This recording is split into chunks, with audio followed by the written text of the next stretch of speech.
우리나라 삼국지.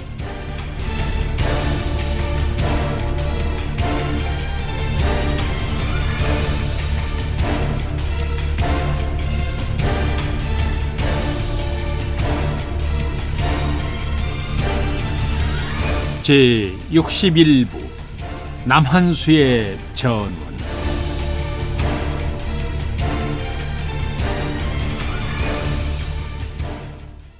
거칠부는 내무랑의 후손인 물력의 외아들로 어린 시절부터 떠받들어져 부족함이 없는 환경 속에서 자랐다. 그의 주위는 온통 즐거움과 풍요로움으로 가득했다. 거칠부가 15세가 되었을 때의 일이었다. 거칠부는 국원의 성주로 부임해가는 아버지를 따라 숲길을 지나다가 굶주림으로 뼈만 앙상하게 남은 노인을 만났다. 올해는 이 마을에 흉년이 들어 저처럼 굶주린 사람들이 속출하고 덜어는 죽기도 했다는구나.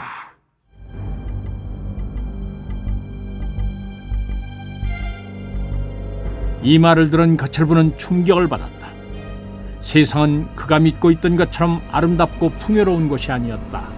자신도 언젠가는 저들처럼 굶주리고 병들어 죽을지도 모르는 일이었다. 거칠부는 이때부터 마음에 근심이 쌓여서 번민하다가 급기야는 시름시름 앓게 됐다. 물력은 국원 근방에서 용하다는 의원은 모두 처분했다. 하지만 어떤 의원도 거칠부의 병을 고치기는커녕 병명조차 알아내지 못했다.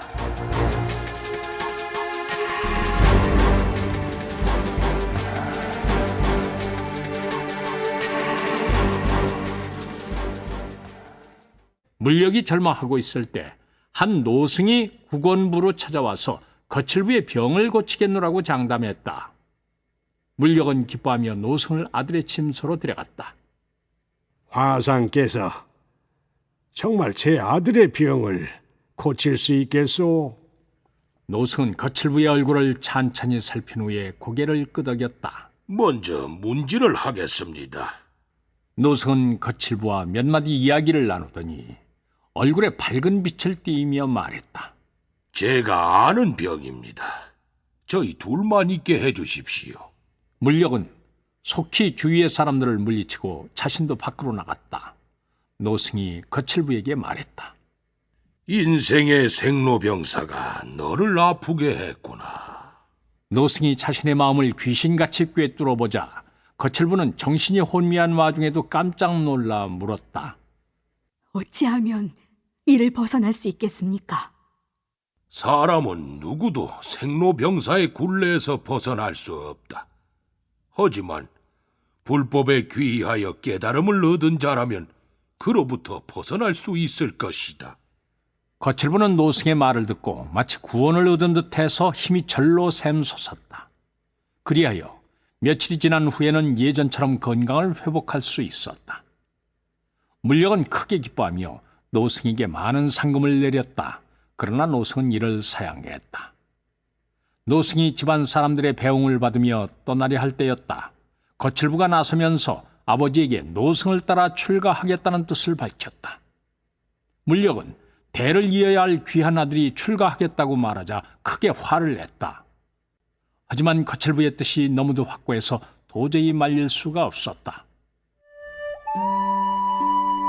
이때 노승이 옆에서 거들었다. 소승의 본명은 성각이라 하옵니다. 만일 아드님을 이대로 둔다면 아마 병이 재발할 것입니다. 그러니 저에게 맡겨주십시오. 성각은 무코자의 제자로 전국을 돌며 불법을 포교하고 있었다. 이렇게 해서 거칠부는 성각에게 기회를 받고 출가해서 승려가 됐다. 그는 이후로 3년 동안 도리사에 머물며 불경을 배웠지만 진정한 깨달음을 얻지 못했다. 이에 거칠부는 도를 찾기 위해서 절을 떠나 수행의 길에 올랐다.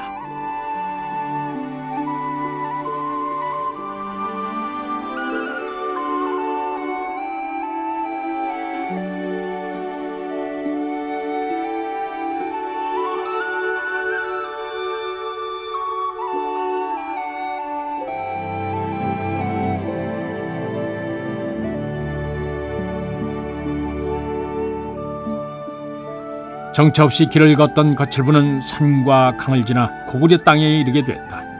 그는 신라인이란 신분을 숨기고 탁발을 하며 고구려의 여러 마을을 거쳤다. 신라와는 달리 고구려에는 이미 불교가 뿌리를 내렸는지 마을을 지날 때마다 융숭한 대접을 받았다. 거칠부는 고구려의 산천 경계를 구경하며 북상해서 석 달 만에 도성인 평양성에 이르렀다. 평양성 앞으로는 짙푸른 폐수가 넘실거리며 흐르고 있었다.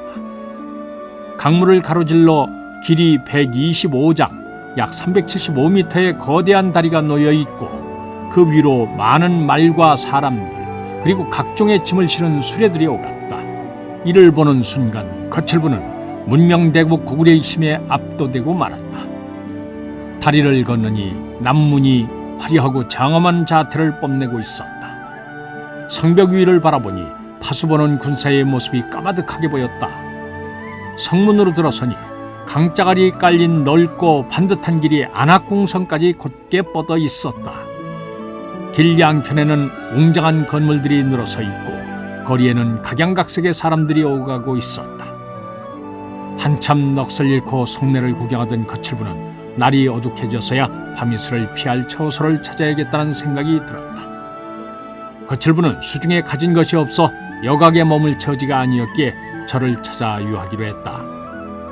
거칠부가 지나가는 사람들에게 수소문해서 이른 곳은 바로 소수리망 때 순도가 머물던 성문사였다.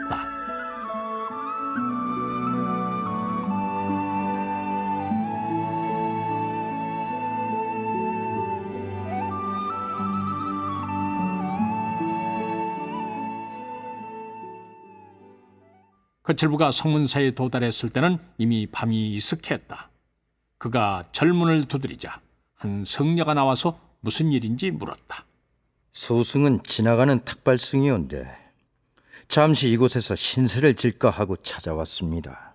승려는 거칠부를 들어오게 한 후에 방으로 안내했다. 방장 스님께 인사를 드려야 하겠지만 이미 밤이 늦었으니 이곳에서 주무시고 내일 날이 밝으면 뵙도록 하십시오. 승려가 사라지자 홀로 남게 된 거칠부는 방 안을 둘러보았다. 방에는 탁자와 침구 위에는 별다른 가구가 없었다. 하지만 방에서 풍기는 인상은 유서 깊은 고구려의 사찰답게 소박하면서도 기품이 있었다. 거칠부는 자리에 누워 잠을 청했지만 쉽게 잠들지 못했다. 가을밤 풀벌레 소리가 그의 숙면을 방해했다. 거칠부는 문을 두드리는 소리에 잠이 깼다. 벌써 날이 밝았는지 햇빛이 방 안을 가득 채우고 있었다. 뒤척이다가 새벽에야 겨우 잠이 들었기 때문에 아침이 된 줄도 모르고 깊은 잠에 빠져 있었던 것이다. 거칠부는 당황하여 벌떡 일어났다. 절의 일과는 새벽 예불부터 시작되는 법인데 늦잠을 자느라 참석하지 못했다는 것은 승려의 자질 문제였다. 거칠부는 부끄러워 몸둘 바를 몰랐다. 이때 문이 열리더니 어제의 승려가 들어왔다. 너무 곤하게 주무시는 것 같아 깨우지 않았습니다. 이렇게 송구할 때가 있습니까? 소승이 이해를 잃었습니다. 너무 괴념치 마십시오. 불법은 물과도 같습니다. 흐르는 대로 맡기십시오. 거칠부는 승려의 자상한 위로에 마음이 풀어졌다. 이때 밖에서 시끌벅적한 소리가 들려왔다. 밖에 무슨 일이 있습니까? 호기심 많은 거칠부는 바깥의 일이 궁금해졌다. 오늘은 방장 스님의 법회가 있는 날입니다. 그래서 이 일대의 백성들이 구름대같이 몰려와 있습니다. 방장 스님의 법명이 어찌 되시는지요? 해량 스님이십니다. 거칠부도 해량의 명성은 익히 듣고 있었다. 고구려 최고의 고승으로 불경은 물론 각종 학문과 만물의 이치에 통달해 있었다. 거칠부로서는 꼭 한번 만나보고 싶었던 사람이었다. 저도 해량 스님의 법회에 참석할 수 있겠습니까? 물론이죠. 그럼 소세를 하시고 아침을 드시도록 하십시오. 방을 나서던 승려는 예의 사람 좋은 웃음을 지으며 거칠부를 돌아보았다. 참, 저는 명덕이라고 합니다. 밝은 곳에서 보니 명덕은 생각보다 훨씬 어려 보였다. 많아야 거칠부보다 한두 살 위였다. 거칠부는 의관을 정제한 후에 법회가 열리는 금당 앞으로 나갔다. 이미 많은 신도들이 설법을 듣기 위해 금당 앞에 마당을 가득 채우고 있었다. 많은 사람들이 한꺼번에 웅성거리니 마치 수만 마리의 벌떼들이 일제히 날아오르는 듯한 소리가 났다. 거칠부는 흥분된 마음을 가라앉히고 해량 스님이 나타나기를 기다렸다. 이때 갑자기 군중의 저편에서 큰 소리가 들려왔다. 해량 스님께서 나오신다! 하지만 거칠부의 눈엔 해량 스님의 모습은 보이지 않고 수많은 군중들이 양편으로 갈라지는 광경만이 보일 뿐이었다. 거칠부는 발뒤꿈치를 들어올리고 목을 길게 뽑아 해량 스님을 찾았지만 여전히 그의 모습은 보이지 않았다. 어느새 갈라진 틈은 다시 사람들에 의해서 채워졌다. 그러더니 갑자기 단상 위에서 우렁찬 목소리가 들려왔다. 그 목소리가 어찌나 컸던지 시끄럽게 웅성거리던 군중들의 목소리가 일제히 종적을 감춰버렸다. 거칠부는 단상으로 고개를 돌렸다. 그때야 거칠부는 자신이 해량 스님을 볼 수 없었던 이유를 알았다. 단상 위에 선 해량 스님은 오척단구의 커다란 머리, 검은 피부, 실처럼 가는 눈을 가지고 있었다. 거칠부의 얼굴엔 실망의 빛이 역력하게 떠올랐다. 소문에 의하면 해량은 팔척장신의 사천원과 같은 얼굴로 호쾌한 설법을 쏟아낸다고 했다. 그런데 실제 해량의 모습은 소문과는 너무도 동떨어져 있었다. 비슷한 것이라고는 전래에 쩌렁쩌렁 울려 퍼지는 그의 목소리뿐이었다. 해량은 거칠부의 이런 심정과는 상관없이 설법을 시작했다. 해량이 입을 열자 모든 사람의 시선은 일제히 그의 얼굴에 가서 꽂혔다. 그의 설법이 이어지면서 사람들의 얼굴은 흥분과 깨달음의 연락으로 인해 상기되어 갔다. 외모에 실망해서 별달리 기대하지 않고 있던 거칠부는 설법이 진행될수록 자신의 어리석음을 깨달아갔다. 불법은 멀리 있는 것이 아니라 바로 그대들의 마음속에 있다. 그러니 눈에 보이는 부처를 섬기지 말고 내 안에 있는 부처를 찾아야 한다.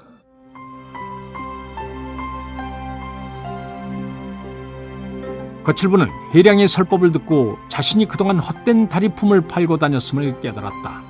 그가 추구했던 깨달음이란 것은 세상을 천일 낮밤 동안 돌아다닌다고 해서 얻을 수 있는 것이 아니었다. 거칠부는 자신이 앞으로 나아가야 할 길이 명확하게 보이는 것 같았다.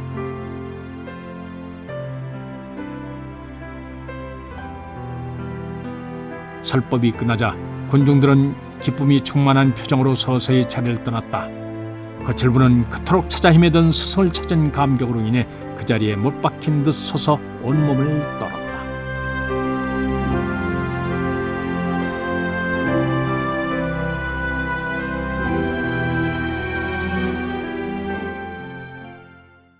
이때 누군가 손으로 거칠부의 어깨를 짚었다.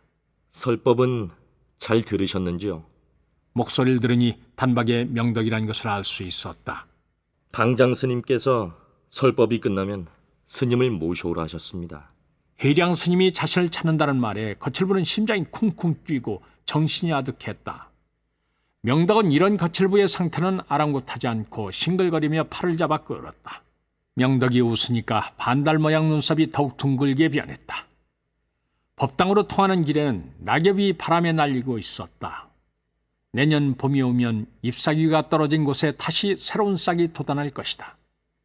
거칠부는 이제부터 자신의 잎사귀를 털어내고 새로운 싹을 틔우기 위한 첫걸음을 내디딜 것이었다.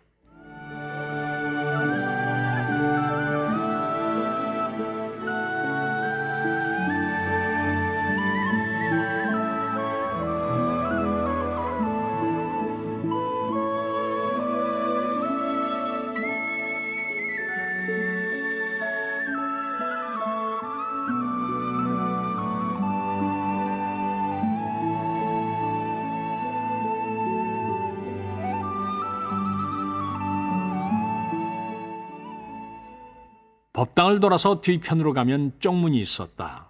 문을 열고 들어가면 뜰이 보이고 그 뒤로 작은 건물 한 채가 눈에 들어왔다. 이곳이 바로 방장이 거차는 처소였다. 해량 스님은 조용한 곳을 좋아해서 법당에서 멀찍이 떨어진 이곳을 처소로 정해 거하고 있었다. 뜰에는 작은 연못과 기이한 모양의 소나무들이 자리 잡고 있었다.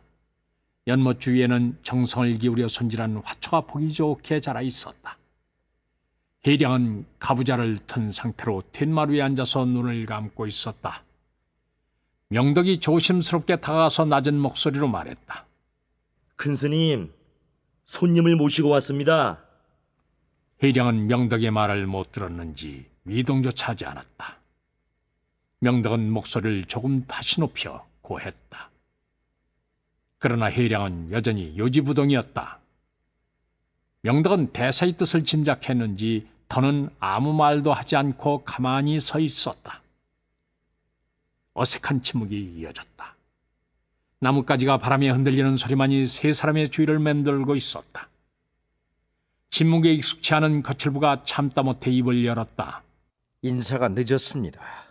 소승은 원담이라 하옵니다. 거칠부는 고구려에 들어온 후 신분을 위장하기 위해 원담이라는 법명을 쓰고 있었다. 오늘 스님의 설법을 듣고 떨리는 마음을 주체할 수 없었습니다. 비로소 제가 나아갈 길을 찾은 듯합니다.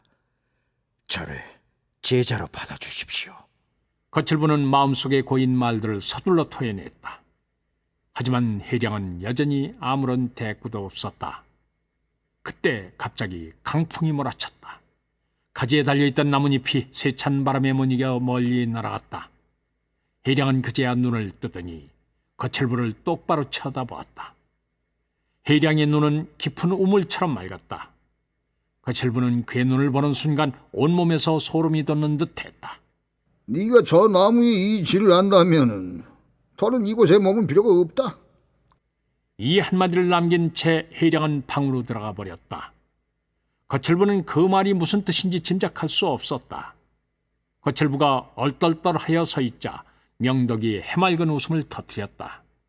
큰 스님께서 머물러도 좋다고 하셨습니다. 해량이 던진 화두를 풀 때까지는 거칠부가 이곳에 머물러야 한다는 이야기였다.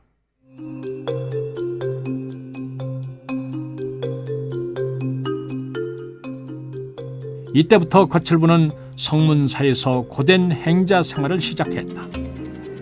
그는 절간에 온갖 허드렛 일을 도맡아서 했지만 해량 스님은 눈길 한 번 제대로 주지 않았다. 거칠부는 이미 한눈에 해량의 무뚝뚝한 성격을 알아챘는지라 살갑게 이끌어주기를 바라지는 않았다. 하지만 아무런 배움도 없이 허드렛 일로 시간을 허비하게 되니 마음이 조급해졌다. 이를 옆에서 지켜보던 명덕은 거칠부가 고생하는 모습이 안쓰러워 물심양면으로 도와주었다.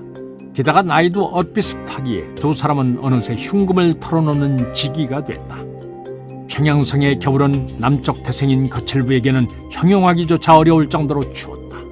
하루 종일 식사 공양과 빨래로 차가운 물에 손을 담고 나무를 하기 위해 겨울산을 헤집고 다녀야 하는 거칠부로서는 참기 힘든 고통이었다.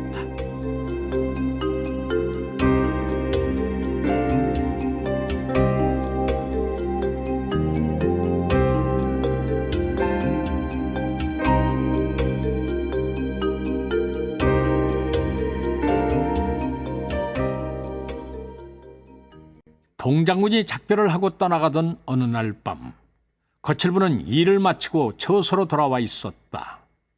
등불 아래서 자신의 갈라지고 거칠어진 손을 들여다보니 고향 생각이 절로 나서 눈물이 쏟아졌다. 이때 함께 지내는 명덕이 방으로 들어섰다.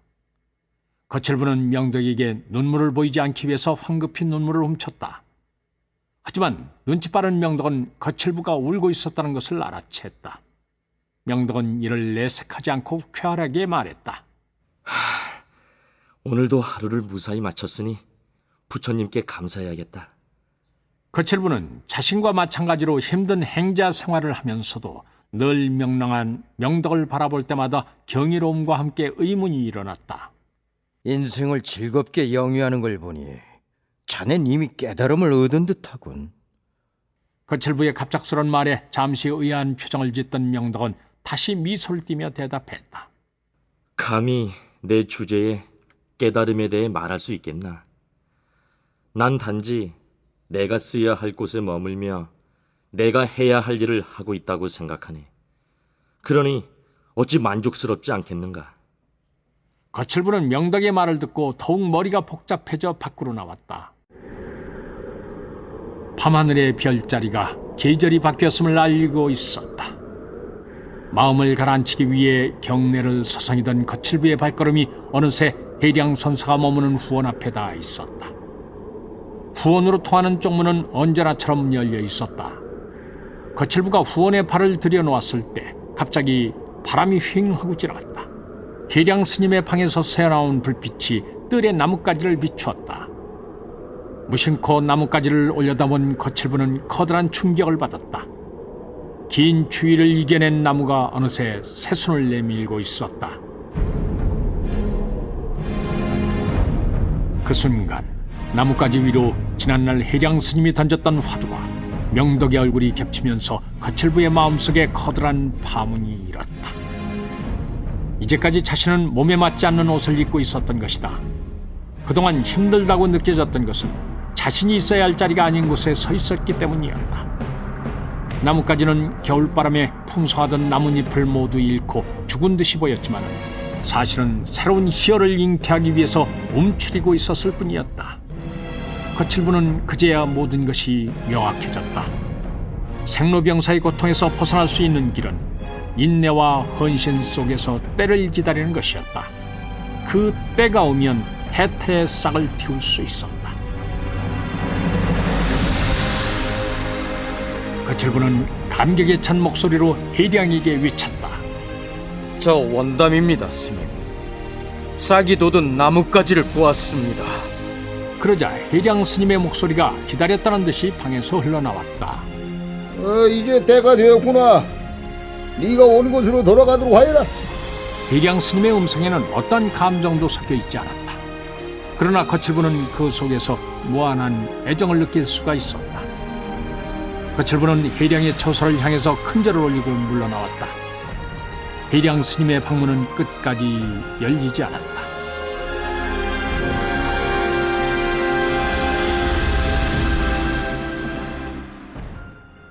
처소로 돌아온 거칠부는 짐을 챙기기 시작했다.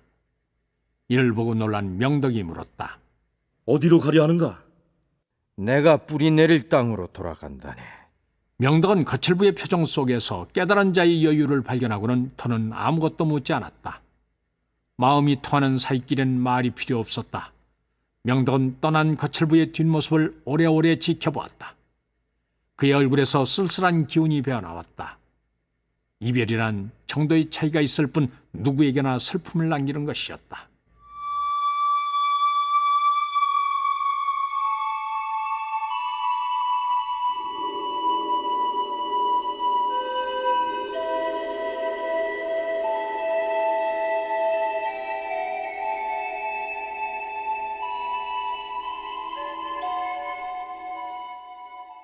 한밤중에 성문사를 빠져나온 거칠부는 여각에 들어 성문이 열릴 때를 기다렸다. 거칠부가 여장을 풀고 잠시 눈을 붙이려고 할 때 갑자기 요란한 소리가 들리더니 한때 군사들이 방으로 몰려 들어왔다. 거칠부는 명문을 몰라서 우두머리인 듯 보이는 자에게 물었다. 아니, 무슨 일이요? 수상한 자가 있다고 신고를 받고 왔다. 배차를 내놓아라. 신라인인 거칠부가 고구려의 배차를 가지고 있을리 만무했다. 거칠부가 머뭇거리고 있자 당주는 대번의 부하들을 향해 호령을 했다. 이 자를 포박하여 관하로 압송하라. 좌우에 서 있던 군사들이 일제히 달려들어 거칠부를 포박했다. 군사들이 몰려온 것은 여각의 주인이 밤늦게 찾아온 성녀의 거동이 수상하다고 관아에 신고를 했기 때문이었다. 이때는 신라와 백제가 동맹을 맺고 고구려와 대치하고 있었기 때문에 평양성에 신라와 백제의 간자들이 심심치 않게 출몰했다. 그래서 안원태왕은 전국의 관청에 조금이라도 수상한 자를 발견하면 즉시 체포하라는 영을 내려두고 있었다. 특히 여각과 같은 곳은 요주의 대상이었으므로 수시로 검문이 이루어졌고 여각의 주인들에게도 특별히 주의하라는 명을 내렸던 터였다. 거칠부는 관하로 끌려갔다. 경비대의 당주는 날이 밝을 때까지 거칠부를 옥에 가두라 명했다. 옥에 갇힌 거칠부는 내심 두려웠다. 이제야 겨우 자신이 해야 할 일이 무엇인지를 깨달았는데 헛되게 목숨을 잃을 판이었다. 날이 밝으면 신문을 받을 테고 그럼 자신이 신라인이란 사실이 밝혀질 것이었다. 그렇게 되면 변명의 여지도 없이 간자로 몰릴 것이 뻔했다.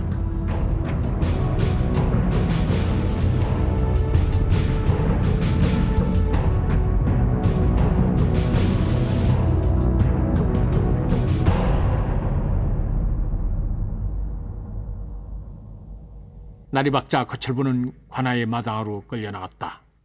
남부 욕살 소항은 대청마루에 놓인 의자에 앉아 있었다. 그리고 그 아래로 관원들이 늘어서 있고 거칠부의 양옆으로는 관아의 군사들이 도열해 있었다. 소항이 눈을 부릅뜨고 매섭게 물었다. 네 놈은 필시 신라에서 보낸 첩자가 분명하렸다. 거칠부는 자칫하면 첩자로 몰릴 판이었으므로 극구 변명했다.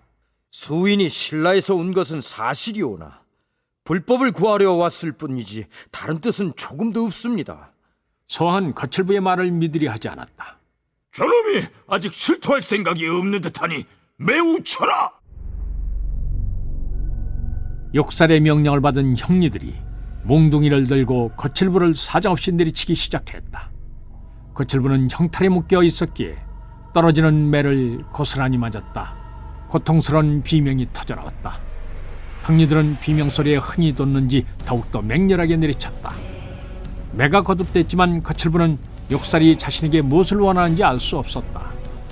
고통은 그의 감각만을 일깨울 뿐 지각에는 별다른 도움을 주지 못했다. 거칠부는 욕살이 자백을 얻으려는 것이 아니라 자신이 고통을 당하는 모습을 즐기고 있다는 생각이 들었다. 점점 의식이 희미해지는 가운데 거칠부는 그저 한시라도 빨리 이 고통에서 벗어나고 싶은 마음뿐이었다. 하지만 그는 정신을 차리고 약해지려는 마음을 독하게 다잡았다. 거칠부가 끝까지 버티자 소항은 차츰 초조해졌다. 그에게 있어 자신의 앞에 끌려온 승려가 신라의 첩자이든 아니든 그런 것은 중요하지 않았다. 단지 자신이 공을 세우기 위해서 상대가 누구든 신라의 첩자여야만 했다. 그러나 거칠부는 고문과 매질 속에서도 꺾이지 않았다. 마냥 시간만 끌고 있을 수도 없는 일이었기에 소항은 마음이 조급해질 수밖에 없었다.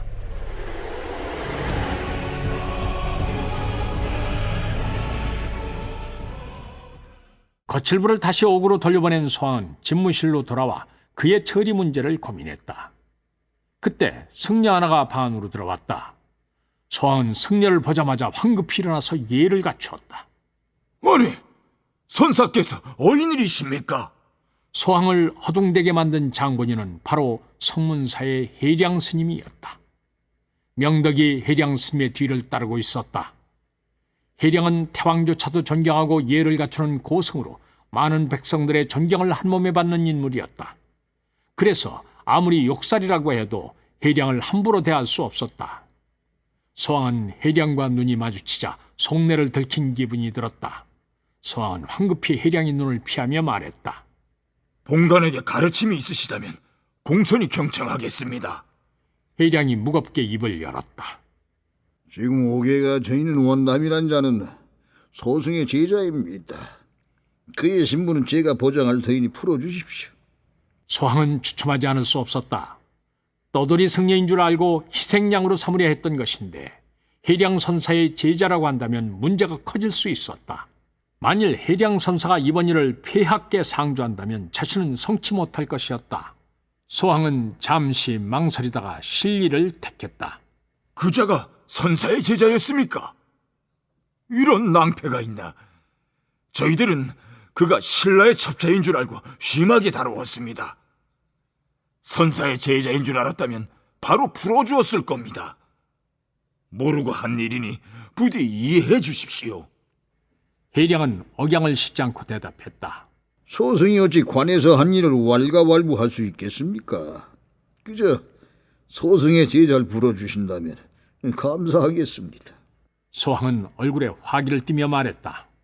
선사의 넓은 아령에 깊이 머리를 숙입니다.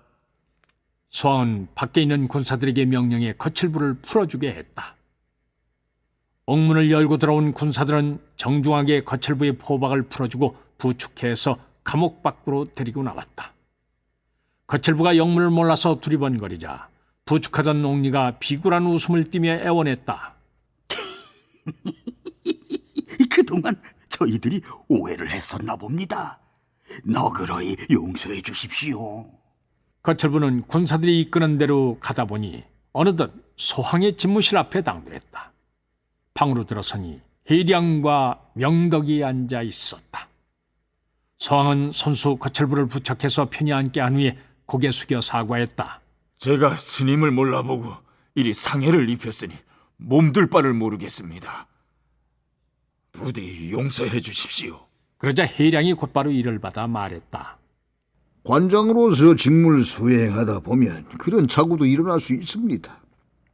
이 아이도 그리 괴념치 않을 것이니 너무 마음 쓰지 마십시오. 그럼 소생은 이만 돌아가도록 하겠습니다. 해량이 하직을 고하자 명덕은 거칠부를 업고 소황의 집무실을 빠져나갔다. 명덕은 관청 앞에 미리 준비해둔 소가 끄는 수레에 거칠부를 태우고 성문사를 향해서 나아갔다. 수레를 몰던 명덕이 거칠부에게 말했다. 큰 스님께서 말씀을 안 하셔도 자네를 아끼고 계신가 보네. 자네가 나가면 분명 관아에 잡혀갈 것이라 하시며 나를 보내 한나절을 관청 앞에서 떨게 만드셨다.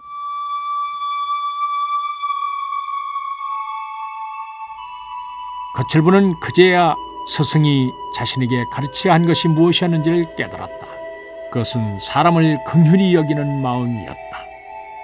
사람을 자비의 눈길로 보지 않으면 자신의 경우처럼 고깃덩어리에 지나지 않았다. 거칠부는 이번 일을 통해 어떤 마음가짐으로 살아야 할지를 깨달았다. 거칠부는 가슴이 벅차오르고 눈에서 뜨거운 눈물이 솟았다.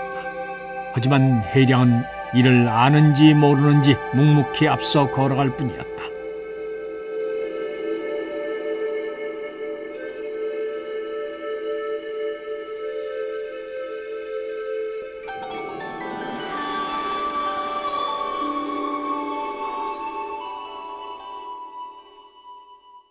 거칠부는 성문사에 머물러 고문으로 상하고 지친 육신을 추스렸다. 명덕의 지극한 간호 덕분에 거칠부는 열흘도 지나지 않아 자리를 털고 일어날 수 있었다. 거칠부는 몸이 다 낫자 해량 스님을 찾아가 하직 인사를 했다. 이에 그동안 아무 말도 없었던 해량이 입을 열었다. 이번 일 또한 네가 겪어야 할 시련 중에 하나였으니 너무 마음에 두지 말거라. 거칠부는 스승의 말 한마디에 눈물을 펑펑 쏟았다. 그것은 세상의 어떤 말보다도 감미롭고 따스했다. 거칠부는 명덕에게 다시 만날 것을 기약하며 성문사를 떠났다. 남부 욕살이 마련해준 통부가 있었으므로 그는 신라로 가는 동안 아무런 제지도 받지 않았다. 신라에 도착한 거칠부는 승복을 벗어던졌다. 그리고 토암산에 들어가 초당을 짓고 머물며 학문에 매진했다.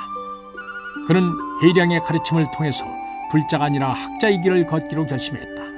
세속에서 백성들을 널리 이롭게 하는 것이야말로 그가 감당해야 할 소임이었다. 거칠부는 고금의 학문을 배우고 익혀 만물의 이치와 우주의 원리에 도달했다. 거칠부는 신분을 가리지 않고 누구든 배우기를 원한 사람은 문화로 받아들였다. 그는 자신의 작은 지혜가 사람들에게 조금이나마 보탬이 된다는 것이 즐거웠다. 그렇게 시간이 흘러 거칠부의 명성은 신라 전역에 널리 퍼졌다. 이에 진흥대왕은 그를 동용하여 대하천에 임명하고 국사편찬의 중책을 맡겼다. 이사부는 거칠부와 당숙질간이었는데 여가가 생기면 거칠부와 함께 담소하기를 좋아했다. 그는 거칠부의 해박한 지식과 유연하면서도 날카로운 정결을 높이 평가했다. 국사편찬의 필요성을 역설하고 이사부를 설득시킨 사람도 거칠부였다. 그러므로 이사부가 태왕에게 국사편찬을 추청했을 때 그 책임자로 거칠부를 염두에 두고 있었다. 거칠부는 왕명에 따라 전국의 문사들을 모아서 역사를 정리하는 작업에 착수했다. 이때가 진흥태왕 6년이었다.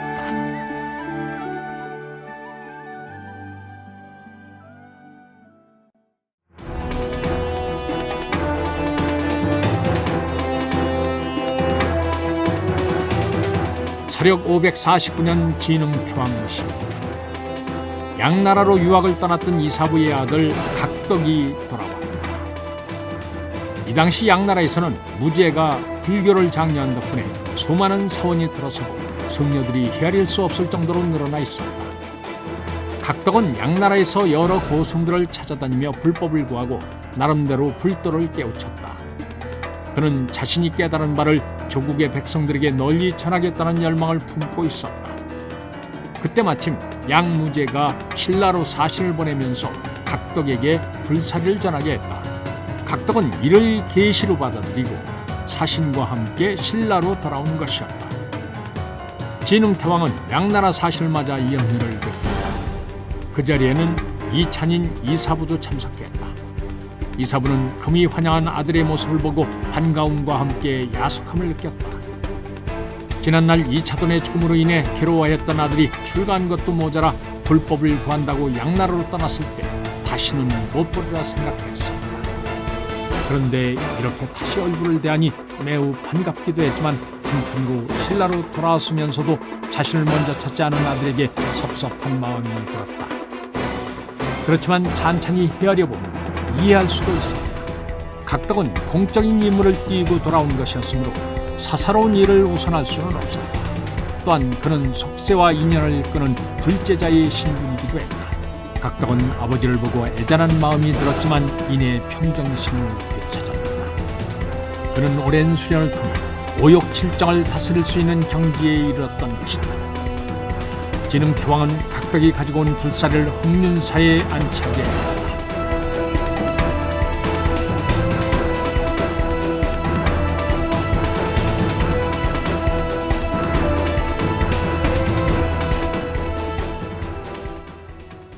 며칠 후 신라의 백관들이 흥륜사에 도열한 가운데 각덕은 불사리가 담긴 함을 들고 대웅전으로 걸어 들어갔다.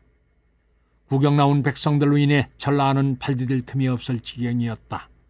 흥륜사 주지인 성일의 주재 아래 사리안치를 기념하는 법회가 열렸다. 각덕은 불법 아래 모인 수많은 군중을 보니 친구인 이차돈 생각이 절로 났다. 보게나 자네의 희생이 얼마나 커다란 열매를 맺었는지를. 마치 이차돈이 흘린 핏방울 하나하나가 불심으로 환생한 듯했다. 불사리를 대웅전에 놓인 함에 안치시킨 각덕은 자신을 깨달음으로 인도해진 친구에 대한 고마움을 담아 불경을 암송하기 시작했다. 각덕의 청아한 목소리가 서서히 전라 안에 울려 퍼지자 사람들은 감격으로 눈물을 흘렸다. 흥륜사의 사리안치식은 신라의 찬란한 불법의 시대가 열렸음을 알리는 서막이었다.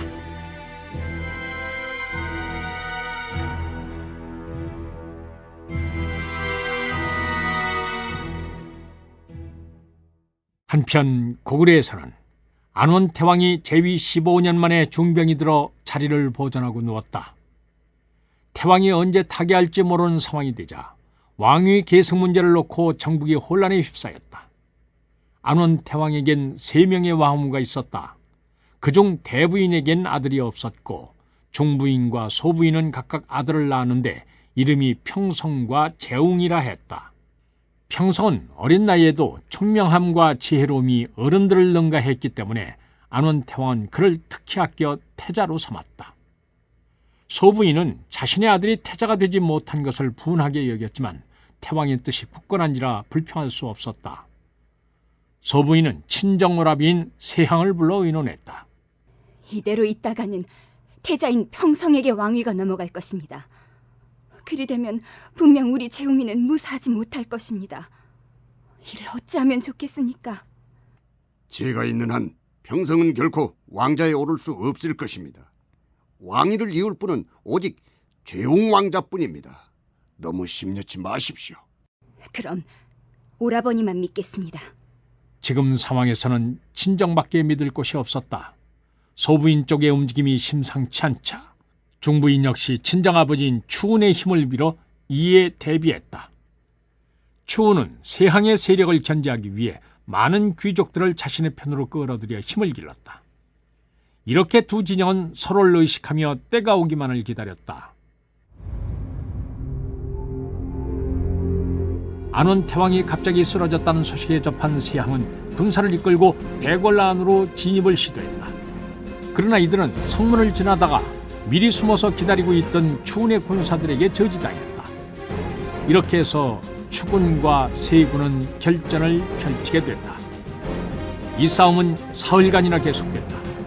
시간이 지나면서 추군은 위력을 떨치기 시작했다. 추군이 월등한 전력으로 몰아붙이자 수적으로 열세인 세군은 감당하지 못하고 도망을 쳤다.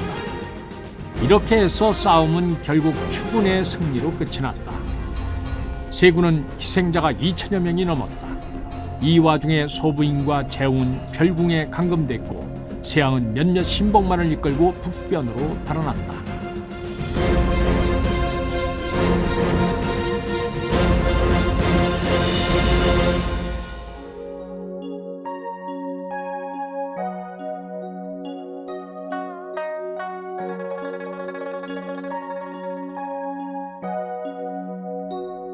서력 545년 치열한 고륙상전 끝에 태자 평성이 고구려 태왕위에 오르니 제24대 양원태왕이었다. 양원태왕이 등극하자 조정에서 추운의 영향력은 막강해졌다.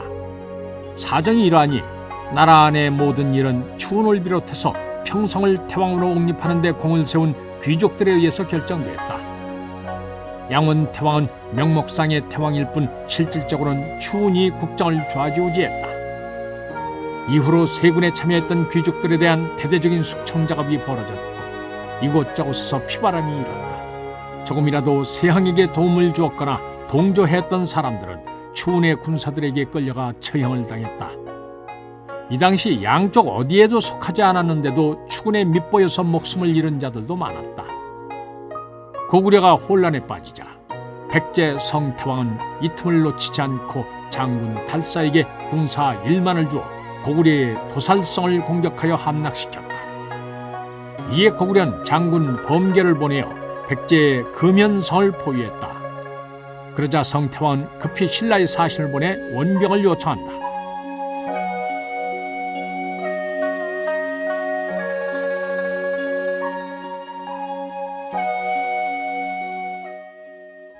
신라의 진흥태왕은 백제 사신을 만나보고 나서 이사부를 청했다. 이 당시 이사부는 국사를 책임지는 어떤 벼슬인 상대 등의 직위에 올라 있었다. 지금 백제의 금연성이 포위되었다 하니 상대 등께서는 즉시 군사를 이끌고 가서 도우십시오. 그러다 기회를 보아 금연성과 도살성을 손에 넣으십시오. 이사부는 근심스러운 얼굴로 진흥태왕에게 아뢰었다. 그리하면 백제와의 동맹이 깨지게 되옵니다. 백제는 절대 우리와의 동맹을 깨지 못할 것입니다. 백제 태왕이 아무리 담대해도 고구려와 대치하고 있는 상황에서 우리와 싸우는 쪽을 선택하기는 어려울 것입니다. 우리는 이런 약점을 이용해야 합니다. 이사부는 고개를 들어 진흥태왕을 쳐다보았다. 태왕은 이제 겨우 18의 나이였지만 그 심계는 측정할 수 없을 정도로 깊었다. 그는 신라가 앞으로 이렇듯 젊고 뛰어난 태왕의 성장과 함께 발전해 나아가리란 생각을 하니 가슴이 뿌듯해졌다. 이사부는 백제를 구원한다는 명분을 내걸고 당장 군사를 이끌고 금연성으로 달려갔다.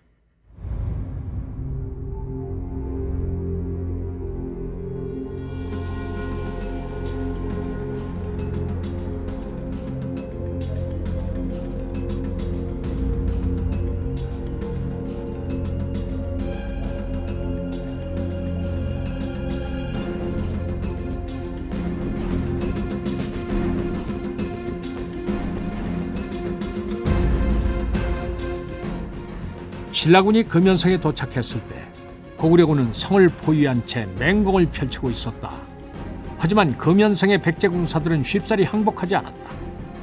이사부는 부장 주진을 돌아보며 명했다. 장군은 군사를 이끌고 숲길을 따라 우회하여 고구려군의 후위를 공격하라. 주진은 명을 받들어 달려나갔다. 이사부는 장수들을 모아놓고 작전을 지시했다. 지금 고구려군은 장시간 공성전을 펼치느라 지쳐있을 것이다. 그렇다면 저들이 숨 돌릴 틈을 주지 말아야 한다. 속전속결로 끝내자. 신라군은 기마병을 앞세워 고구려군을 향해 쳐들어갔다. 고구려군은 백제의 금연성을 치는 데 열중해 있다가 느닷없이 나타난 신라군의 공격을 받으니 정신을 차릴 수가 없었다. 범계는 군사들이 신라군의 창칼에 찔려서 목숨을 잃는 것을 보고 급히 퇴각 명령을 내렸다. 하지만 군사를 물리는 일도 쉽지 않았다. 이사부의 명을 받은 주진이 이미 고구려군의 퇴로를 차단하고 있었던 것이다. 신라군에게 포위된 고구려군은 살아남기 위해서 필사적으로 탈출로를 찾았다. 범계가 철기병을 이끌고 신라군을 향해 달려들자 고구려군의 험악한 기세에 놀란 신라군들은 길을 열 수밖에 없었다. 웬만한 담력으로는 고구려 철기병들이 한꺼번에 달려들 때의 위압감을 감당할 수 없었다. 고구려 철기병들은 비록 공성전에서는 제대로 힘을 발휘하지 못했지만 평지에서의 전투력만큼은 여전히 당대 제일이라 칭할 만했다.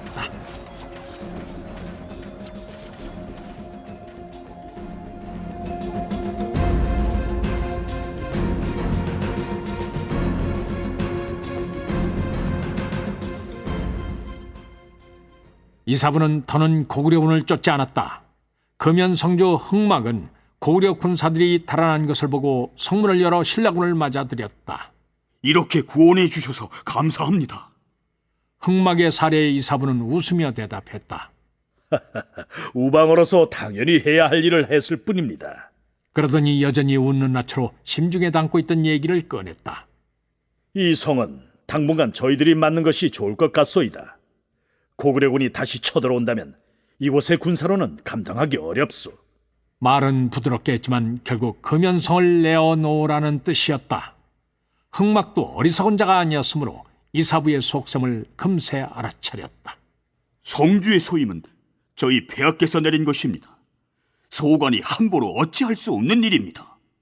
흑막은 되도록 이사부의 비위를 상하지 않도록 조심스럽게 거부의 뜻을 표했다. 하지만 그리 호락호락하게 물러날 이사부가 아니었다. 그렇다면 백제 태왕께 전령을 보내어 물어보시오. 그동안 우리가 방위를 맡겼소이다. 이사부가 이처럼 막무가내로 나오니 힘이 없는 흑막으로서는 막을 방법이 없었다. 이렇게 해서 금연성은 신라군에 넘어가게 됐고 흑막은 포로나 다름없는 신세가 됐다.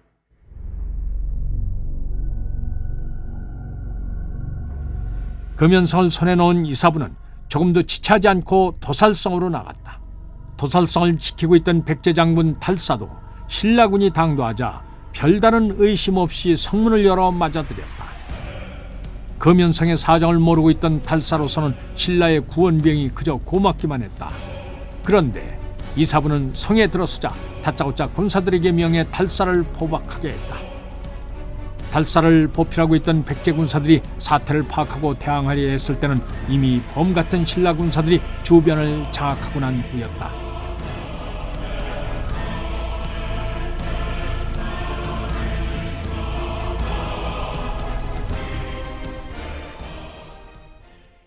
이사부는 포승에 묶여서 꿇어앉혀진 탈사를 내려다보며 부드럽게 말했다. 너무 노엽게 생각하지는 말게나. 우리는 이미 동맹을 맺은 사이가 아닌가. 고구려의 침략을 막기 위해서는 우리 신라가 이 성을 지키는 것이 좋을 듯하여 이러는 것일세. 말로 하면 그대가 우리의 순수한 뜻을 받아들이지 못할 것 같아 이처럼 과격한 방법을 썼네. 넓은 아량으로 이해하시게. 탈사는 신라군을 믿은 자신이 어리석음을 한탄했다. 이사부는 탈사의 포박을 풀어주며 말했다. 그대는 이 길로 사비성으로 돌아가서 백제 태왕께 이제 도살성과 금연성은 신라가 맡겼다고 전하게. 탈사는 아무 말도 못하고 도살성을 떠나야 했다.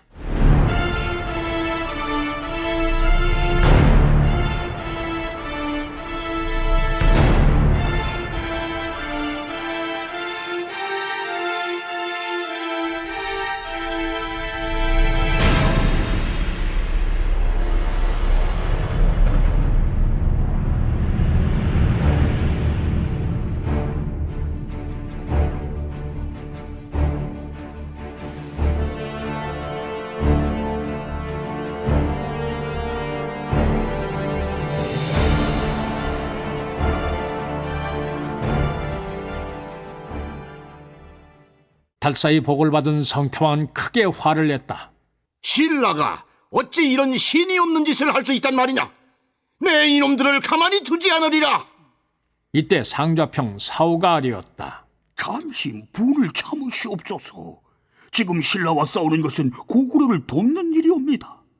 이번 일은 불문에 붙이시고 신라를 좋은 말로 타이르시옵소서. 먼저 고구려를 공략한 후에 때를 보아 신라의 죄를 징치하면 될 것이옵니다. 성태왕은 사후의 말을 듣고 냉정을 되찾았다. 주변 상황을 따져보면 사후의 말이 옳았다. 성태왕은 분을 새기고 신라의 사신을 보내 항의했다.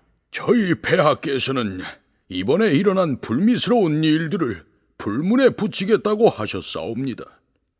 지금은 양국이 힘을 합해서 숙적인 고구려를 쳐야 할 때가 아니겠습니까?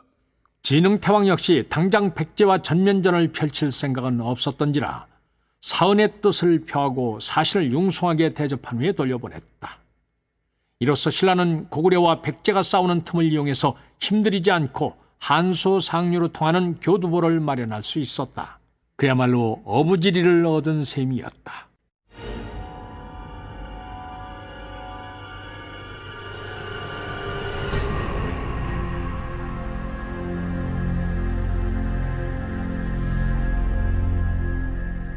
이듬해 신라에서는 보도태후가 섭정에서 물러나고 진흥태왕이 친정을 하게 됐다. 이때 진흥태왕의 나이는 19세였다. 진흥태왕은 연호를 개국으로 고치고 나라의 분위기를 일신하기 위해서 전국을 순수했다. 진흥태왕은 각 고을을 돌며 지방 관리들을 감찰하고 백성들의 생활을 살폈다. 그런 연후에 관청을 열어서 어려운 백성들을 구휼토록 하고 백성들을 착취하여 이속을 챙기거나 무능하거나 게을러 고을의 일을 소홀히 한 관리들을 엄히 벌을 주었다.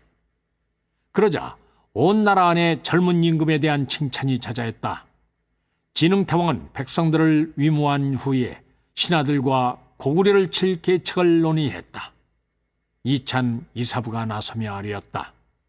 고구려는 내우에 시달린 데다 한수 이부까지 치고 올라온 백제군에 신경 쓰느라 중령 쪽은 미처 방비하지 못하고 있사옵니다.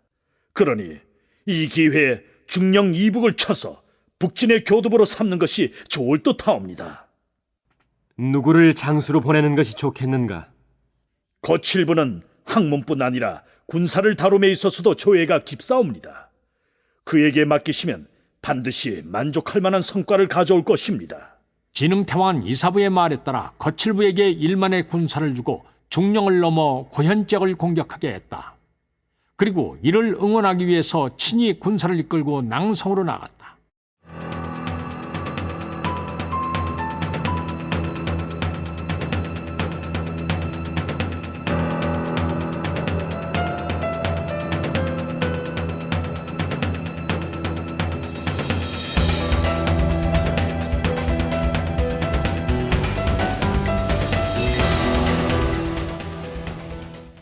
진흥태왕은 낭성에 도착하여 군사들을 정돈하고 성주부에 임시 행궁을 마련했다.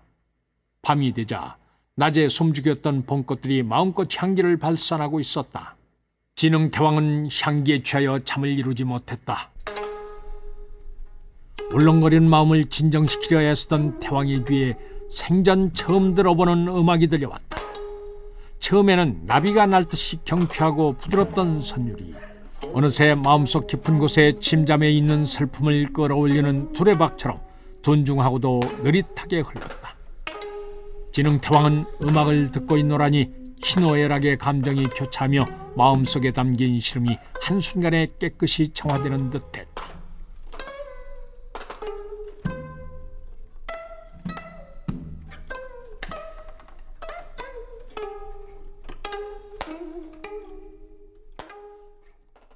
어느 순간 음악 소리가 끊기자 진흥태왕은 그제야 정신을 차리고 다급하게 시위 밀봉을 불렀다. 너도 저 아름다운 음률을 들었겠지. 그건 도대체 무슨 악기로 연주한 것이냐? 내 이제껏 한 번도 들어보지 못한 선율이구나. 밀봉 역시 알 턱이 없었다. 폐하, 송구스럽게도 소시는 처음 듣는 음률이었사옵니다. 그렇다면 지금 당장 가서 알아보고 오너라. 태왕의 명령을 받은 밀봉은 소리의 출처를 찾아 달려나갔다. 진흥태왕은 아직도 귓가에서 경미하게 떨리는 여운을 느끼고 있었다. 밀봉은 호위 군사들을 이끌고 행궁을 나와서 음악의 진원지를 찾아 헤맸다. 달빛을 받은 봄꽃들이 성벽을 따라 화사하게 출렁거리고 있었다. 늦은 밤이라서 성 안에서는 야경을 도는 군사들의 딱딱이 소리만이 간헐적으로 들릴 뿐이었다. 밀봉은 음악 소리가 다시 들릴까 하여 가만히 귀를 기울여 보았다. 잠시 후 또다시 바람을 타고 음률이 들려왔다. 그 가락은 샘의 물방울이 떨어지는 맑은 소리로 시작해서 거센 파도치는 소리로 변해가더니 급기야는 한바탕 폭풍우가 쓸고 지나가는 듯한 광기를 뿜어냈다. 아까 행궁에서 들었던 것과는 사뭇 다른 음울한 분위기였다. 밀봉은 한바탕 악몽을 꾸고 일어난 듯 했지만 지엄한 왕명을 수행하고 있었기에 겨우 정신을 가다듬을 수 있었다. 군사들은 소리가 흘러나오는 곳을 찾아 헤맸다. 하지만 소리가 깊고도 넓게 퍼져 성을 감싸 돌았기에 쉽게 방향을 잡기가 힘들었다. 군사들이 밤새 진원지를 찾아 돌아다니는 동안 음악은 그쳤다가 다시 들려오기를 반복했다. 밀봉은 새벽까지 고생하다가 간신히 소리가 흘러나오는 곳을 찾아냈다. 성 외곽에 위치한 한적한 오두막집이었다. 밀봉을 비롯한 군사들은 드디어 목적지를 찾았다는 안도감에 다리에 힘이 풀렸다. 하지만 태왕이 기침하기 전까지는 그 음악을 연주한 자를 대령해야 했다. 아무도 없소. 밀봉의 목소리가 들리자 집안에서 청년 하나가 문을 열고 밖으로 나왔다. 청년은 마치 선계에서 논이는 수사슴처럼 비범한 외모와 품위를 지니고 있었다. 어인일이신지요? 잠시 청년의 출중한 모습에 넋을 잃고 있던 밀봉은 그의 깊고 맑은 목소리를 듣고서야 자신이 온 이유를 떠올렸다. 청량한 가락을 쫓다 보니 이곳까지 오게 됐소이다. 밀봉은 청년의 정체를 캐내기 위해 짐짓 신분을 감췄다. 청년은 정겹게 웃으며 밀봉 일행을 맞이했다. 이렇게 누추한 곳까지 찾아주셔서 감사합니다. 저는 이문이라고 하고 연주를 하신 분은 저의 스승님이신 우륵 선생이십니다. 밀봉은 우륵이라는 인물에 대해 호기심이 일었다. 네, 그 선율을 듣고 그냥 지나칠 수 없었어. 그대의 스승님을 꼭 만나 뵙고 싶군요. 그러자 이문이 난처한 표정을 지었다. 저희 스승께서는 한 번 가야금 연주를 시작하시면 며칠 낮밤을 탄주에만 빠져 계십니다. 이럴 때는 아무도 방해할 수가 없습니다. 그럼 스승께서 연주하는 악기가 가야금이란 것이구려. 도대체 어찌 생긴 악기인데 이렇게 아름다운 소리를 낼 수 있는 것이오? 이문은 가야금 이야기가 나오자 얼굴이 금세 환해지며 자랑을 늘어놓기 시작했다. 가야금은 대가야의 가실왕께서 검은고를 변형시켜 만든 악기입니다. 가실왕께서는 가야 제1의 학사인 저희 스승께 가야금을 위한 곡을 만들라는 명을 내리셨습니다. 그래서 스승께서는 가야 지방에서 전해져 내려오는 음악을 정리하여 현금을 위한 12곡을 만드셨습니다. 이 말을 듣고 밀봉의 궁금증은 더욱 커졌다. 그렇다면 그대들은 가야에서 왔단 말이오? 밀봉이 자꾸 캐묻자 이문은 그제야 처음 보는 사람에게 쓸데없이 너무 많은 말을 했다는 생각이 들어 입을 다물었다. 제가 스승님께 한번 여쭈어보고 오겠습니다. 이문은 집 안으로 들어간 후에 한참이 지나도 나오지 않았다. 밀봉은 문 밖에서 기다리고 있자니 의심스러운 생각이 들었다. 청년의 말에 따르면 그와 그의 스승은 가야인이 분명했다. 그렇다면 가야의 첩자일지도 모르는 일이었다. 밀봉은 바짝 긴장을 했다. 밀봉이 이런 생각을 하고 있는데 음악이 그쳤다. 갑자기 세상의 모든 소리가 사라진 듯 사방이 고요했다. 밀봉은 정적이 이처럼 사람을 숨막히게 할 수 있다는 사실을 처음 알았다. 그때 무거운 정적을 깨고 발소리가 들려왔다. 스승님께서 귀한 손님이니 잘 모시라 하셨습니다. 밀봉은 이문의 말을 듣고 소스라치게 놀랐다. 그렇다면 이미 자신의 신분을 알고 있다는 뜻이었다. 밀봉은 주변을 두리번거리며 이문의 뒤를 따라갔다. 방 안에 드니 한 사내가 고요하게 좌정하고 있었다. 중년의 나이에 긴 수염과 깊고 맑은 눈, 그리고 온화한 미소가 눈길을 끌었다. 그에게서는 금방 선악을 타고 지상으로 내려온 신선과 같은 풍모가 느껴졌다. 우르게의 옆에는 길이가 5자 정도의 오동나무로 만든 공명판에 명주를 꼰 12개의 줄을 세로로 걸고 기러기발로 버텨놓은 악기가 놓여 있었다. 그것이 바로 말로만 듣던 가야금이라는 악기였다. 우르은 밀봉을 맞아들여 자리를 권했다. 이런 누추한 곳까지 찾아주셔서 고맙습니다. 밀봉은 우르를 직접 대면하고 나서 그가 첩자일지도 모른다는 의심을 버렸다. 밀봉은 그와 눈이 마주치자 자신도 모르게 그곳에 온 이유를 숨김없이 털어놓았다. 사실 저는 신라 태황의 시종인 밀봉이라 합니다. 지난밤 폐하께서 선생의 가야금 연주를 들으시고는 감명을 받으셨는지 저에게 선생을 찾아오라고 명하셨습니다. 지금 낭성 행궁에 머물고 계시니 저와 함께 가시지 않겠습니까? 우르은 모두 알고 있었다는 듯이 차분히 대답했다. 임금님께서 미전한 이 몸을 찾으신다니 어찌 가보지 않을 수 있겠습니까? 허나 지금은 음악의 묘를 찾고 있는 중이라 함부로 움직일 수 없습니다. 며칠 후에 수련이 끝나면 직접 찾아가 뵐 터이니 임금님께 잘 말씀드려 주십시오.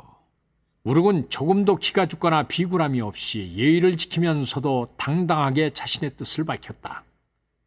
이는 권력에 얽매이지 않고 세상을 주유하는 도인의 풍모였다. 우르기 단호하게 나오자 밀봉으로서도 더는 권할 수가 없었다.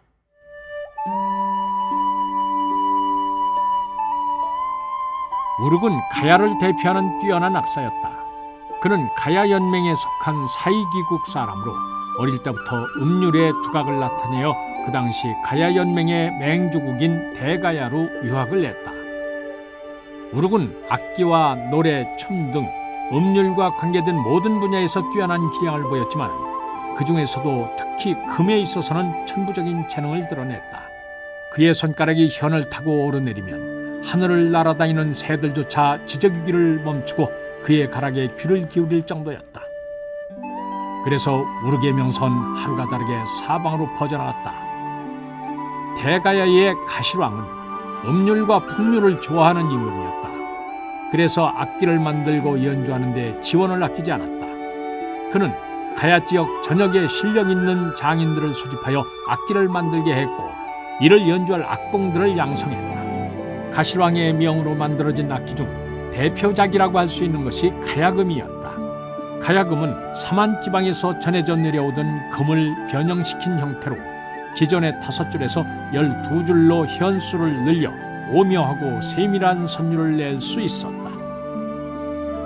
가실왕은 가야금에 걸맞는 곡을 만들기 위해서 금을 다루는 데 있어서 당대 최고라고 일컬어지던 우르을 초빙했다. 우르은 이를 영광으로 여기고 가야금을 위한 곡을 만드는 일에 혼신의 힘을 쏟았다. 그리하여 마침내 12곡의 단주곡이 탄생했다. 우르은 작곡을 하면서 신라와 백제의 틈바구니에서 신음하고 있는 가야의 현실을 한탄하고 가야의 정신을 일깨울 수 있는 고유의 리듬을 체질에 했었다. 이를 통해 가야 각 지방의 특색을 담은 음악이 새롭게 탄생하니 첫째는 하가라도, 둘째는 상가라도, 셋째는 보기, 넷째는 다리, 다섯째는 사물, 여섯째는 물해, 일곱째는 하기물, 여덟째는 사자기, 아홉째는 거열, 10번째는 사팔해, 11번째는 이사, 12번째는 상기물이었다. 이 곡들 중 금환처럼 여러 개의 공을 굴리는 기회를 펼칠 때 연주되는 보기와 신라의 사녀처럼 사자탈을 쓰고 달춤놀이를 할 때 연주되는 사자기를 제외하고는 모두 가야 제국들의 고유한 가락을 반영하고 있다. 가시왕은 우르게의 성과에 크게 기뻐하며 나라 안에서 벌어지는 행사 때마다 그의 음악을 연주토록 했다.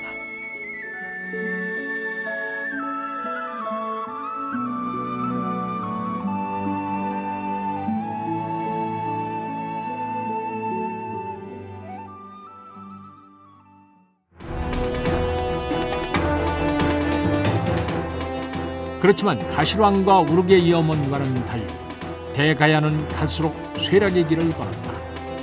지난날 알라국이 백제의 반기를 들고 독자적인 세력을 구축하면서 분열을 초래하다 이제는 신라나 백제에 복속해야 하는 처량한 신사가 되어버렸다. 즉위 초에는 가야의 부흥을 위해서 애를 썼던 가시왕 역시 강대국의 틈바구니 속에서 아무리 애를 써도 소용없다는 사실을 확인하고는 자포자기하여 풍류에만 빠져 지냈다. 그러니 나라 안의 일들이 제대로 돌아가리 만무했다. 게다가 백제가 고구려와의 싸움에 협조해달라고 요구해왔기에 어쩔 수 없이 군사와 양국을 상납해야만 했다. 그런데다 남부의 알라국이 신라의 힘을 얻고 독자적인 교역로를 구축했기에 대가야는 경제적 기반마저 상실했다. 평소 우르기 가시왕에게 총애를 받은 것을 못마땅하게 여기던 대신 설춘은 우르기 왕을 요악으로 현혹시켜서 정사를 팽개치고 풍류에 빠지게 했다고 탄핵했다. 설출 비롯한 대부분의 신하들은 백제를 받들었기에 가야의 자주성을 부활시키는 가시왕과 우르기의 움직임을 고깝게 여기고 있었다. 그래서 이들은 끝까지 음악을 통해 가야의 정신을 세우려 애쓰는 우르기를 없앨 기회를 얻었다.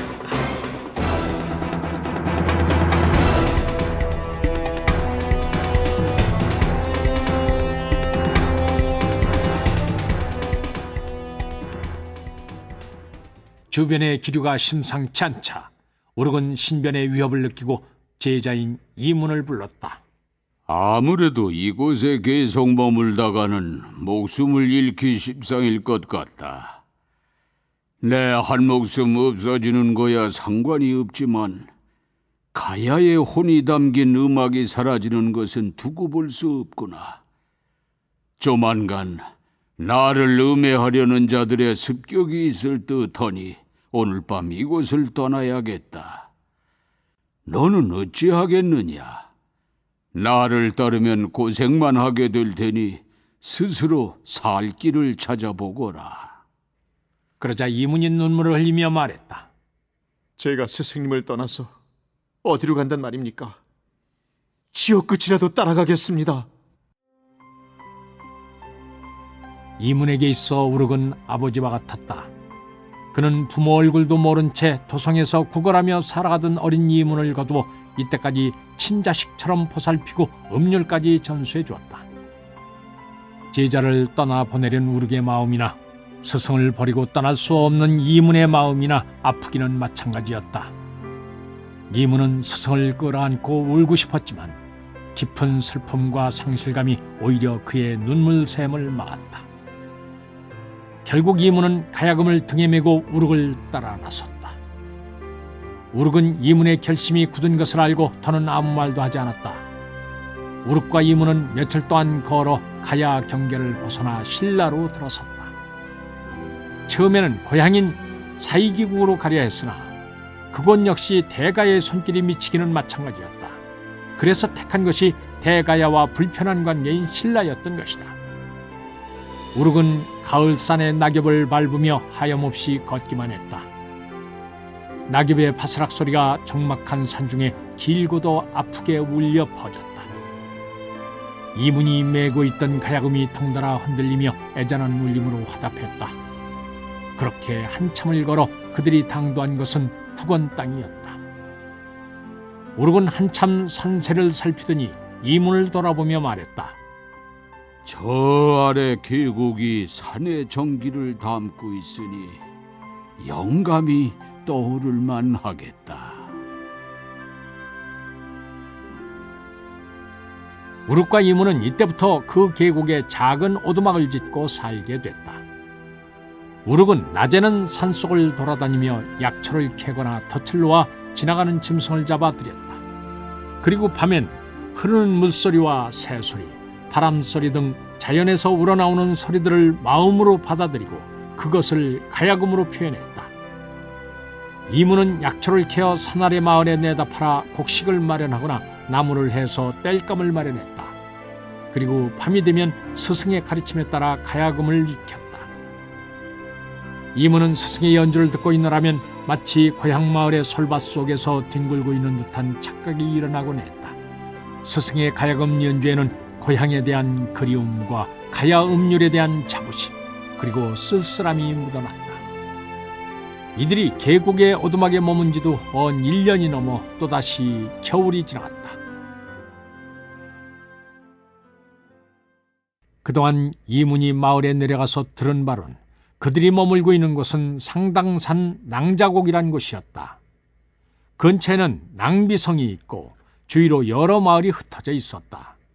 낭비성은 본시 백제의 땅이었으나 얼마 전부터는 신라로 편입된 곳이었다. 그러나 마을 사람들은 누가 그 땅을 차지하든 조금도 아랑곳하지 않았다. 그 지역은 요충지로 삼국이 모두 군침을 흘렸기 때문에 수시로 주인이 바뀌었다.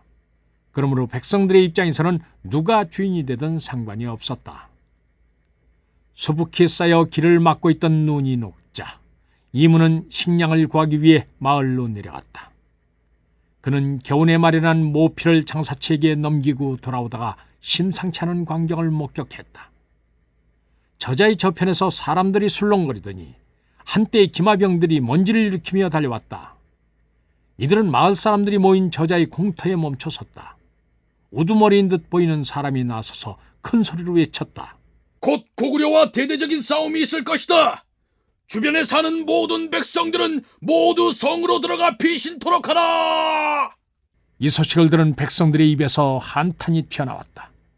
아휴, 한동안 잠잠한 듯 하더니 또 시작이구만. 얼른 짐을 꾸리세. 이대로 있다가는 봉변당하기 십상일세. 그곳에 모인 백성들은 너나 할 것 없이 서둘러 짐을 꾸리기 위해 집으로 흩어졌다. 이문도 사태가 심상치 않다고 여기고 부랴부랴 낭자곡으로 달려갔다. 돌아가는 길목에 신라의 군사들이 바삐 지나가는 모습이 보였다. 그들이 이처럼 부산하게 움직이는 것을 보아서는 분명히 대규모 전쟁이 일어날 것이었다. 전쟁 소식을 알리기라도 하려는 듯 비릿한 봄바람이 불기 시작했다. 이제 사방에 혈화가 피고 무정한 칼날들이 나비처럼 날아다닐 전쟁의 봄이 오려 하고 있었다.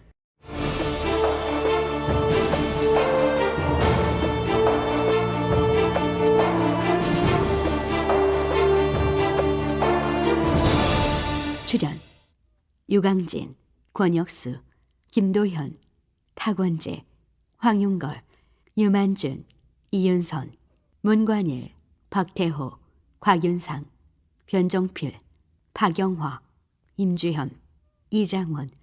해설 김종성. 음악 이춘화. 효과 엄기혁. 기술 서교식. 총진행 유만준.